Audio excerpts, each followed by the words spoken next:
अदालतें हैं, हमारा संविधान है, उस चीज़ को यूज़ करो ना।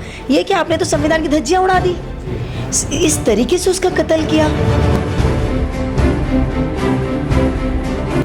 डर किस बात का है? अगर नहीं गलत है वो, तो डर किस बात का है? सीना चौड़ा करके बोलना चाहिए इन्वेस्टिगेट करो। क्यों छुप रहे हैं वो लोग?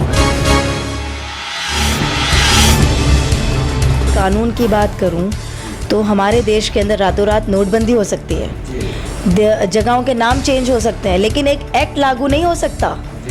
यहाँ ये हमारा देश क्या है? यहाँ पर गाय, हाथी, इन पे लोग आवाज़ उठाते हैं। बेशक उठाना चाहिए, लेकिन लड़की के लिए भी तो आवाज़ उठाई जाए। 21 साल की लड़की का इस तरीके से मर्डर हुआ, क्या कोई भी अपनी लड़की को आगे लाना चाहेगा? उसका हौसला बढ़ गया, उसने मुंह से ब्लेड निकाल दिया। अगर मेरे साथ और 2-3 लोग खड़े हो जाते तो उसकी इतनी हिम्मत बढ़ती ही नहीं। मुंह में से ब्लेड निकाला। मैं लिटरली शॉक थी कि ये क्या किया उसने। और कोई आपकी मदद को नहीं आया? कोई मदद। और जब वो उतर गया चलती बस से, वो भाग गया, मेरे हाथ में भी चोट आई उसको मारने में। मैं प्रेग्नेंट थी, मैंने बस का वो पाइप पकड़ रखा था अपने सेफ्टी के लिए। जब वो उतर गया उसके बाद एक अंकल मेरे को बोलते आपने बहुत अच्छा किया। तो मैंने बोला यही वाली आवाज़ आप पहले उठाते, आप उसको रोकते, अगर मुझे कुछ हो जाता सब फोटोज निकालते, बाद में सब अफसोस जाहिर।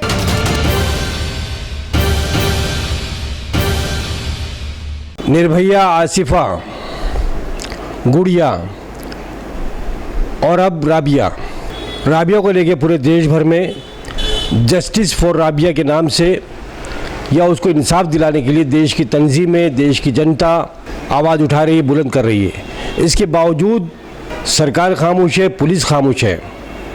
इन्हीं सवालों को लेकर, इसी मांग को लेकर दिल्ली से नेशनल कांग्रेस पार्टी की यूथ विंग की वाइस प्रेसिडेंट फरशीन खान, जिन्होंने आज एनसीपी पार्टी की प्रमुख लीडर सुप्रिया सुले जी से मुलाकात की, इन्हीं मुद्दों को लेकर, इसी मसलों को लेकर हमारे साथ मौजूद है फरशीन खान। आइए हम उनसे बात करते हैं। फरशीन खान जी, आमना सामना मीडिया में आपका इस्तेमाल। जी थैंक यू। जिस तरह से आपने राबिया के इंसाफ के लिए, जिस तरह से दिल्ली में आप लोगों ने आवाज़ उठाई है, एनसीपी ने, आपकी यूथ जो विंग है उसने भी आवाज़ उठाई, इसी मुद्दे को लेकर आप सुप्रिया सुले जी से आज मिली हैं, तो क्या बातचीत हुई? उन्होंने क्या वादे किए, क्या आश्वासन दिया? पहले तो उन्होंने बहुत कॉन्डोलेंस जाहिर किया कि ऐसी घटना होना नहीं चाहिए हमारे देश के अंदर, बहुत दुख की बात है ये। और उन्होंने कहा कि मैं दिल्ली पुलिस कमिश्नर से बात करूंगी और मैं अपने सोशल साइट पे ट्वीट भी करूंगी कि ये बहुत गलत है। और मैंने और भी काफ़ी हमारे लीडर्स से बात करी एनसीपी के, उन्होंने भी बहुत कॉन्डोलेंस जाहिर किया और उन्होंने बोला कि ऐसे ही आप लोग आवाज़ उठाएं और हम भी आपके साथ आवाज़ उठाएंगे, ताकि और लोगों को हिम्मत ना मिले कि वो ऐसे गलत काम कर सके। जैसे कि सुप्रिया सुले जी ने कहा कि मैं ट्वीट भी करूंगी, ट्वीट करने से मसला हल नहीं होगा। आप उनसे बात करें कि पार्लियामेंट में आवाज़ उठाएं। इस तरह की घटनाओं के खिलाफ जो है देश में, अगर कानून सख्त है तो उस पर अमल होना चाहिए, अगर कानून सख्त नहीं है तो उस पर कानून बनना चाहिए।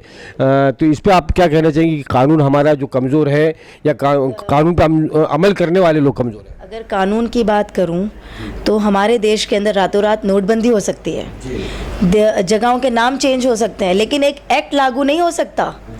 यहाँ ये हमारा देश क्या है? यहाँ पर गाय, हाथी, इन पे लोग आवाज़ उठाते हैं। बेशक उठाना चाहिए, लेकिन लड़की के लिए भी तो आवाज़ उठाई जाए। ये तो यही हो गया, यहाँ पर लड़की सेफ नहीं है, देश की बच्ची सेफ नहीं है। वो बच्ची सिविल डिफेंस में थी। कितनी बड़ी बात है ये कि वो सिविल डिफेंस में होके उसके साथ इतना दर्दनाक हादसा हो गया। तो आम आदमी का क्या? और ये बात सही बोली आपने कि हमारा जो कानून है वो चलो बहुत सारी गलत चीज़ें हैं जो भी है, तो हमको हक नहीं है कि हम उसका एक्शन लें। हम तो किसी को एक थप्पड़ भी नहीं मार सकते, हमारा संविधान इतना अच्छा है। कानून हाथ में लेने की बात आई और बहुत सारी चीज़ें हैं जो इस देश में हो रही है, कानून बदलने की ज़रूरत है, लेकिन कुछ और ही बदलाव करने के चक्कर में सरकार। जैसे आपने कहा कि किसी को कानून हमारा इजाज़त नहीं देता कि आप उसको थप्पड़ मारें, यहाँ तक कि आप गाली नहीं दे सकते और यहाँ तो बेटियों का कत्ल हो रहा है, उनका रेप हो रहा है, फिर भी सरकारें भी खामोश है, पुलिस भी खामोश है। और आपके जो सीएम है केजरीवाल जी जो है, उन्होंने अब तक कोई ट्वीट तक नहीं किया, कोई एक्शन नहीं लिया है, उस पर आवाज़ नहीं उठाई। इस पर क्या कहना चाहेंगे आप? इस चीज़ पे हमारी एनसीपी की जो टीम है दिल्ली की, वो यही निंदा कर रहे हैं कि हमारे जो वो है सीएम है, उनको आवाज़ उठानी चाहिए थी, उनको कॉम्पेंसेट भी देना चाहिए। 1 करोड़ का मुआवजा हमारी टीम मांग कर रही है, क्योंकि ऑन ड्यूटी उसका मर्डर हुआ है। उन्हें ट्वीट करना चाहिए, पीड़ित के घर वालों से मिलकर उनको दिलासा देना चाहिए।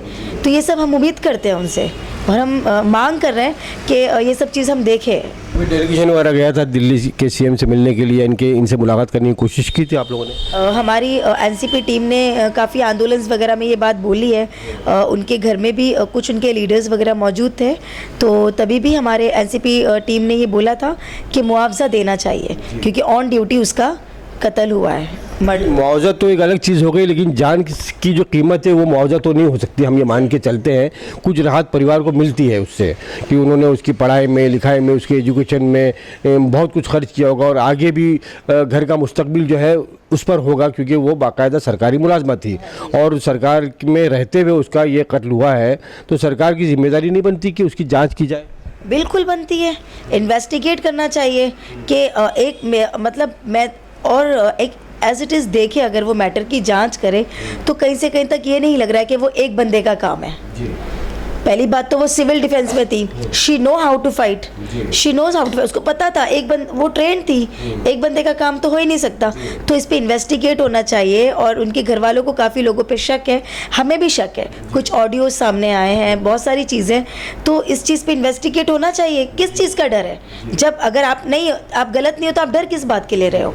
कर रहे हो तो इन्वेस्टिगेट ज़रूर होना चाहिए, इन्वेस्टिगेशन, जांच इसकी होनी चाहिए। और जैसे कि ये निकल के आ रहा है कि कहीं ना कहीं उसके ताल्लुकात थे उस लड़के के साथ में, या उसने निकाह किया था और उसने ये कहा है, कबूला कि मेरी इससे शादी हुई थी। घर वाले इस बात को नकार रहे हैं या छुपा रहे हैं? इस पर क्या कहना चाहिए? एक एग्जाम्पल मान लो थी, चलो कैरेक्टर पे दाग लगा रहे हो, थी, क्या हक है इस तरीके से मारने का? किसी को इस तरीके से अगर सजा थी तो आप उसमें जाओ ना। हमारी जो बनी है ना, हमारी अदालतें हैं, हमारा संविधान है, उस चीज़ को यूज़ करो ना। ये क्या आपने तो संविधान की धज्जियाँ उड़ा दी, इस तरीके से उसका कत्ल किया, मेन पार्ट्स काट दिए, उसके खंजर भोंके गए, तो ये तो चीज़ ठीक नहीं है ना। मान लो चलो गलती थी, मान लो कैरेक्टर लेस थी, वैसे वो नहीं थी, मैं फिर भी मैं एक्सेप्ट कर रही हूँ, चलो ठीक, सजा देने का हक नहीं, सजा देने का हक नहीं, वो भी इस तरीके से। अरे ऐसी कानून लाना चाहिए कि रूह कांप जाए सोचने से पहले, उसको उंगली लगाने से पहले रूह कांप जानी चाहिए। हमारे हिंदुस्तान के अंदर ऐसा संविधान लागू कर दो, ऐसा एक्ट आना चाहिए। लेकिन हमारे देश क्या आगे कोई भी इस तरह की दर्दनाक वहशतनाक जो है सोच भी नहीं चाहिए। अरे हाँ सही बात है, सोचने का भी सोचे तो उसकी रूह कांपनी चाहिए। ऐसी चीज़ें हमारे देश के अंदर लाने की ज़रूरत है। लेकिन क्या न्यू सांसद, जगहों के नाम बदलना, ये ज़्यादा इम्पोर्टेंट है हमारे देश के लिए? क्या यहाँ की लड़कियों की जान इम्पोर्टेंट नहीं है? ये हमारा भविष्य है जो लड़कियाँ। अब एक बात बताओ, 21 साल की लड़की का इस तरीके से मर्डर हुआ, क्या कोई भी अपनी लड़की को आगे लाना चाहेगा? डरेंगे वो यही सोचेंगे कि कहीं ये दूसरा केस हमारी बेटी के साथ ना पेश आ जाए। हर कोई डरेगा। ये आज ये राबे के साथ नहीं हुआ है, इससे पहले गुड़िया के साथ नहीं हुआ, उससे पहले निर्भया के साथ कांड हुआ, कल पता नहीं किसकी बेटी होगी। हमारे केजरीवाल सर को ग्लोबल सिटी बनाना है, ऐसे बन जाएगी ग्लोबल सिटी। ग्लोबल सिटी तो बनाने की कोशिश कर रहे हो, ऐसे बन जाएगी। रेप कैपिटल बन रहा है वो। 14 साल की लड़की का रेप उत्तम नगर के साइड, 4 साल की लड़की का रेप, क्या है? हर 15 दिन में एक रेप केस आ रहा है। रेप कैपिटल उसका नाम लोग वायरल कर रहे हैं दिल्ली का, क्या स्टेटस है? केजरीवाल जी का कहना है कि जो दिल्ली की पुलिस है वो हमारे अंडर में आती ही है, वो सेंट्रल गवर्नमेंट के अंडर में आती है, मोदी सरकार के अंडर में आती है। तो आपका क्या कहना है? तो ऐसा बोल के पल्ला तो नहीं झाड़ सकते ना, वो डिमांड करे ना। जो आवाज़ हम उठा रहे हैं, हमारे से पहले उन्हें आवाज़ उठानी चाहिए कि भाई अगर ऐसे वाक़यात आप पेश आ रहे हैं और आपसे हैंडल नहीं हो रहे, आप हमारे अंडर में दे दीजिए, दिल्ली के अंडर में दे दीजिए। एग्जैक्टली हाँ, जो आवाज़ हम उठा रहे हैं केजरीवाल सर को उठाना चाहिए, वहाँ के सीएम को उठाना चाहिए। सीएम का पावर तो बहुत होता है, सीएम का नाम ही बड़ा है। आपको क्या लगता है सरकार को, या चाहे मोदी सरकार हो चाहे केजरीवाल सरकार हो, इस तरह के मामलों में अगर सच है तो उन्हें डर किस बात का है? इसके पीछे क्या राज छुपाना चाह रहे हैं? सीबीआई जांच की मांग को पूरी क्यों नहीं कर रहे हैं? ये हमें कहीं ना कहीं ये लोगों में शक पैदा हो रहा है, उस पर आप क्या कहेंगे? ये चीज़ तो शक पैदा कर रही है। अगर लोग उनके पीड़ित के घर वाले हैं और हम लोग हैं जो लोग जनता अगर इन्वेस्टिगेशन की मांग कर रही है तो इसमें क्या बुराई है? क्योंकि इसमें कहीं ना कहीं करप्शन का मामला आ रहा है, कुछ बताते हैं इस तरह से। हाँ, कुछ उनकी मदर से बात हुई थी तो वो ये बोल रहे थे कि मेहरा सर का कुछ करप्शन का मैटर चल रहा था, उसमें ये विटनेस है। ये सारी बातें सामने आ रही है। अगर शक की बुनियाद पे उनकी मांगे, हम लोगों की दिल्ली टीम की मांगे, आम जनता की अगर मांग है तो इन्वेस्टिगेशन करने में क्या बुराई है? करना चाहिए। डर किस बात का है? अगर नहीं गलत है वो तो डर किस बात का है? सीना चौड़ा करके बोलना चाहिए इन्वेस्टिगेट करो। क्यों छुप रहे हैं वो लोग? आपकी जो एनसीपी जो पार्टी वहाँ पर है और यूथ विंग है, आगे क्या आप लोग ये कदम बढ़ाएंगे आपको इसको लेकर, या इस तरह की और भी घटनाएं ना हो इसके लिए और क्या कहना चाहेंगे आप? हम लोग यही चाहेंगे कि जितना हो सके हैशटैग करके इसको आगे बढ़ाएं और लोगों के अंदर भी ये जागरूकता पैदा होना चाहिए कि नहीं, अगर ऐसी गलत चीज़ें हो रही तो हमें रास्ते पे आना है, हमें बोलना, हमें हमारी आवाज़ बुलंद होगी तो सरकार तक पहुंचेगी, क्योंकि हमें ही कुछ करना पड़ेगा। शांत रह के कुछ नहीं हो सकता। शांत रह के तो कुछ भी नहीं होगा। खामोशी जो है वो हमारी मुजरिमाना खामोशी इन इस तरह के लोगों को और भी बढ़ावा देगी। एक एग्जांपल देती हूँ मैं। Actually I am from Mumbai, मेरी दिल्ली में शादी हुई है जाकिर खान के नाम से। तो मैं दिल्ली में ट्रैवल कर रही थी कहीं, तो कुछ ओला लेट आई, ऐसे कुछ हुआ, कैब लेट आया, तो मैंने बस में ट्रैवल करा। दैट टाइम मैं प्रेग्नेंट थी, मैंने कंसीव, मेरी बेबी कंसीव हुई थी। तो एक आदमी, एक लड़का था, वो मुझे छेड़ रहा था बस में। मैं शॉक्ड हो गई, ये क्या शॉट हो रहा है? मैं लिटरली शॉक्ड हो गई। वो मुझे छेड़ रहा है और जब मैंने उसको कुछ बोला स्टार्ट किया, उसने मुंह में से ब्लेड निकाल दिया और फिर मैंने उसको इतना मारा है, मैंने बहुत मारा उसको। उस चलती बस में से वो भागा है। और उसके बाद क्या हुआ, एक आदमी उठ के बोल रहा है कि मैडम आपने बहुत अच्छा करा। मैंने उन्हें वही शांत करा दिया। अगर आपको बोलना था तो आप तभी बोलते जब वो मुझे छेड़ रहा था। जब मैं उसे सेल्फ डिफेंस उसके साथ कर रही थी तो आप तभी आवाज़ उठा सकते थे। आप शांति से देख रहे हैं, बस ड्राइवर बस चला रहा है, बस रोक नहीं रहा। इस पूरा वाकया मतलब ये आप कहना ही चाह रही कि इस तरह की मुजरिमाना खामोशी जो है जनता की, वो मुजरिमों के हौसले बढ़ाती है। अरे उसका हौसला बढ़ गया, उसने मुंह से ब्लेड निकाल दिया। अगर मेरे साथ और 2-3 लोग खड़े हो जाते तो उसकी इतनी हिम्मत बढ़ती ही नहीं। मुंह में से ब्लेड निकाला। मैं लिटरली शॉक थी कि ये क्या किया उसने। और कोई आपकी मदद को नहीं आया? कोई मदद। और जब वो उतर गया चलती बस से, वो भाग गया, मेरे हाथ में भी चोट आई उसको मारने में। मैं प्रेग्नेंट थी, मैंने बस का वो पाइप पकड़ रखा था अपने सेफ्टी के लिए। जब वो उतर गया उसके बाद एक अंकल मेरे को बोलते आपने बहुत अच्छा किया। तो मैंने बोला यही वाली आवाज़ आप पहले उठाते, आप उसको रोकते, अगर मुझे कुछ हो जाता सब फोटोज़ निकालते, बाद में सब अफसोस जाहिर करते। लेकिन मौजूद घटना के पास जो लोग थे उन्होंने मेरा इतना सा भी साथ नहीं दिया। इस वाक़े को दर्शाते हुए आप क्या कहना चाहती हैं? अरे अगर कहीं पर ऐसे वाक़यात हो रहे, फ़ोटो मत निकालो, आगे बढ़ो ना। अगर आप एक जन हिम्मत करेंगे तो 10 जन और हिम्मत करेंगे।